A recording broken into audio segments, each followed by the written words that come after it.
নমস্কার বন্ধুরা, কিছু কথা কিছু গান চ্যানেলে সকলকে স্বাগত। আমি শিপ্রা। আজ আমি আপনাদের শোনাব বাংলার দুই কিংবদন্তি মানুষের জীবনের কিছু বিশেষ কাহিনী। বাচ্চারা আনন্দ পায় না বলে স্কুলে আসে না। এক বৃদ্ধ শিক্ষক সেদিন এলেন পড়াবার জন্য। আচ্ছা, লেখো তো এক অক্ষরে ডাকাত। কেউ লিখতে পারল না। তিনি ডা কাত করে লিখে বললেন, এই হলো ডাকাত। সবাই হেসে কুটোকুটি।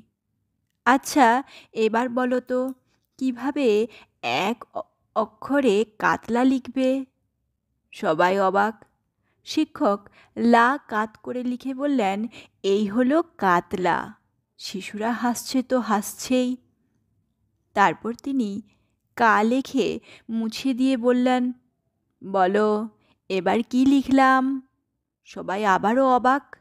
তিনি বললেন, এবার আমি লিখলাম কা নাই। শিশুদের হাসির রোল উঠল। এবার তিনি ছাত্রদের বললেন, বলো তো আমি কেমন পড়ালাম? ছোট্ট একটা শিশু দাঁড়িয়ে বলল, আপনি আমাদের আজ কিছুই পড়াননি।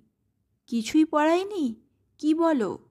এবার শিশুটি বোর্ডে গিয়ে একটা সূর্য আঁকল।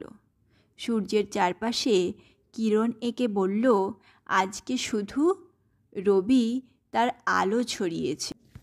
এই স্কুলটি হলো শান্তিনিকেতন। শিক্ষকটি কে জানেন? রবীন্দ্রনাথ ঠাকুর।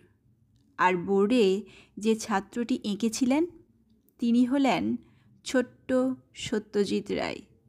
ধন্যবাদ। লেখাটি সংগৃহীত।